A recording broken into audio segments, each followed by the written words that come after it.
कोटा में आज क्या कुछ हुआ, आप देखिए हमारे साथ। 11वां अंतर्राष्ट्रीय योग दिवस कोटा जिले में एक पृथ्वी एक स्वास्थ्य की थीम पर उत्साहपूर्वक मनाया गया।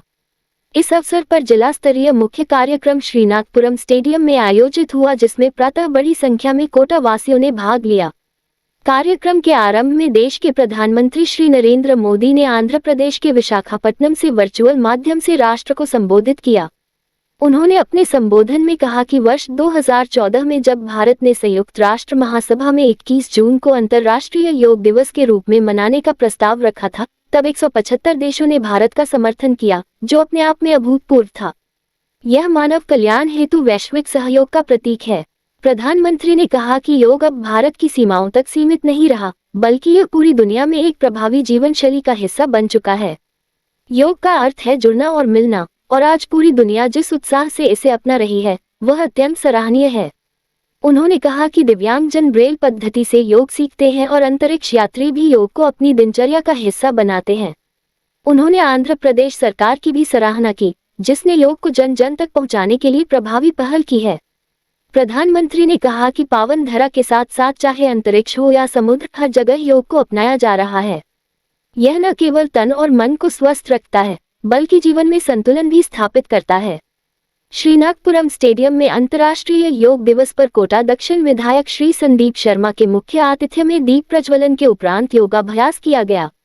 श्रीनाथपुरम स्टेडियम में प्रभारी सचिव श्रीमती मंजू राजपाल, जिला collector doctor Ravindra Goswami, police अधीक्षक शहर डॉक्टर अमृता दोहन, पुलिस अधीक्षक ग्रामीण सुजीत शंकर, केडीए आयुक्त ऋषभ मंडल, आईएएस प्रशिक्षु आराधना चौहान, अतिरिक्त जिला कलेक्टर सीलिंग कृष्णा शुक्ला, अतिरिक्त जिला कलेक्टर प्रशासन मुकेश चौधरी, अतिरिक्त जिला कलेक्टर शहर अनिल सिंघल, संभागीय नोडल अधिकारी डॉक्टर रेवती रमन, अतिरिक्त निदेशक मोहनलाल वर्मा, उप निदेशक आयुर्वेद विभाग डॉक्टर प्रवीण सिंह मीणा, मुख्य योग प्रशिक्षिका doctor Hemlata Bhati, doctor Sangeeta Saxena, doctor R P. Meena, व्यापार महासंघ से अशोक महेश्वरी सहित अनेक विभागीय अधिकारी, स्कूली छात्र छात्राओं ने योगाभ्यास किया।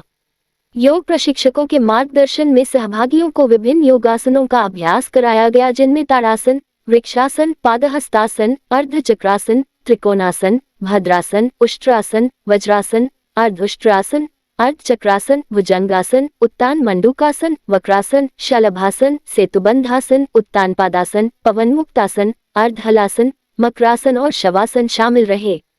सभी आसनों के लाभ, प्रक्रिया और उद्देश्य को विस्तार से बताया गया।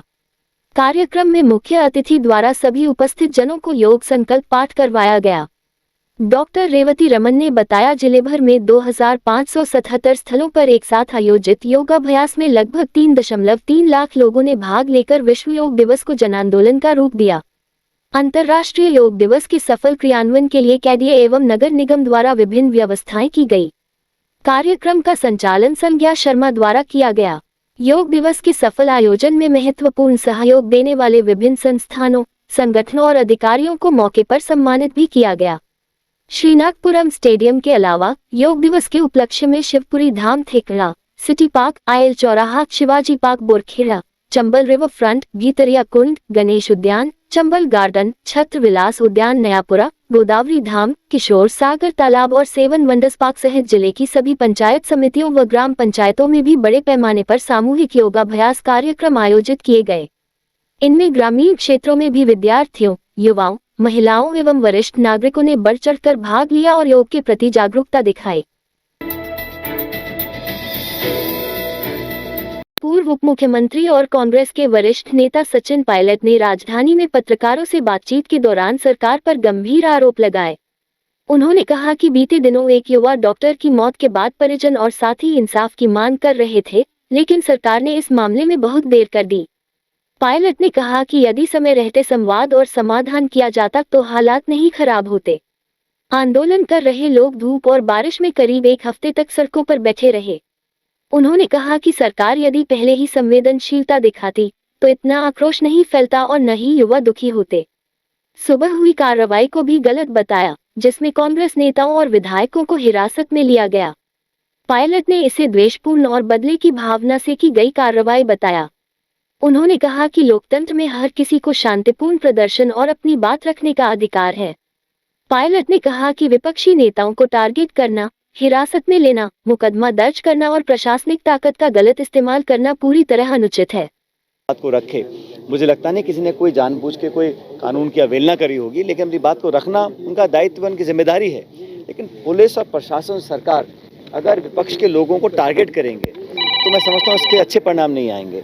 और समझाइश से, संवाद के साथ सब समस्याओं का समाधान हो सकता है, लेकिन द्वेषतापूर्ण कार्रवाई करना, बदले की भावना से लोगों को डिटेन करना, अरेस्ट करना, मुकदमे करना, मैं समझता हूँ बड़ा गलत है। और अगर ऐसा सरकार करती है तो उसका पुरजोर विरोध हम लोग करेंगे। एक बड़ी चीज, एक मामला अभी तो अलग मामले में मैंने कहा ना, ये तो देखिए, सरकार कहीं ना कहीं कुछ साबित करना चाहती है कि हमारे खिलाफ जो बात रखेंगे, हमारे खिलाफ जो आवाज़ उठाएंगे, उस पर हम फिर कार्रवाई करेंगे। प्रशासन, सरकार, पुलिस अपनी ताकत का इस्तेमाल कर अगर किसी व्यक्ति की आवाज़ को दबाना चाहते हैं, मैं उसको बहुत गलत मानता हूँ। ऐसा नहीं होना चाहिए। एक तरह का जो एटीट्यूड सरकार का काम करने का, वो गंभीर नहीं है। किसी की मौत हो जाना, इससे बड़ा जुर्म और क्या हो सकता है। इस रात की सुबह नहीं होती जब तक हाथ में उसकी गर्माहट नहीं होती। चाय का प्याला, अखबार साथ पुराना है, मिट्टी से जोड़ता है। खबरों की खुशबू से सारा घर महकता है। हर रंग में ढला कहानियों से किस्सों तक ले जाता है बेरोक टोक। देश के हर हिस्से तक ये हकीकत का आईना है। ख्वाबों को सच करके दिखाता है। दैनिक नवज्योति, आपके लिए, आपके साथ।